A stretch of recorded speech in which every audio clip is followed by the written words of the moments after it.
বেশ মাগো বেশ, তাহলে তুমি এই মুহূর্তে আমারই পশ্চাতে কিংবা আমারই হস্ত ধরে এসো গো, জানে নিয়ে এসো আমারই গৃহবন।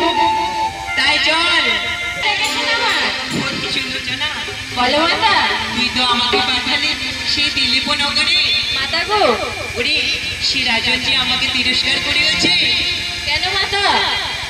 তুমি কি তাকে তার পুত্র সোনার উপায় ও তোমার পূজার বৃত্তান্ত এক এক করে বর্ণিতে পারোনি? ওরে দাসী, বলো মাতা। রাজা জানতে চাইলে আমি একে একে করি সব বর্ণিত করেছি। তাও তোমায় পুজো করেনি?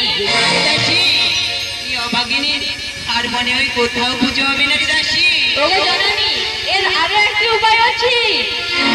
আরো কি উপায় আছে তা সত্য সত্য করে বল না দাসী। তাই বলছি মাতা। তাই বল। মাতা গো, যেই বেশেতে গিয়েছিলে রাজা দরবারে, সেই বেশেতে যাও মাতা, মান সরোবরে। দাসী, আমি যে বেশেতে গিয়েছিলাম ওই রাজদরবারে, হ্যাঁ মাতা। সেই বেশেতে যাব আমি ওই মান সরোবরে। তারপর তাদের সপ্তটি রানী ওই সরোবরের কোলে স্নান করিবার লাগিয়ে আসিবে। তারপর তার ছোট রানী বিমলাকে তার পুত্র কন্যার উপায় ও পূজার বৃত্তান্ত এক এক করে বললে সেই রাজা নিশ্চয়ই তোমার পুজো করিবে। সেই রানীরা সেই সরোবরে স্নান করিবার তরে আসিবে। হ্যাঁ মাতা।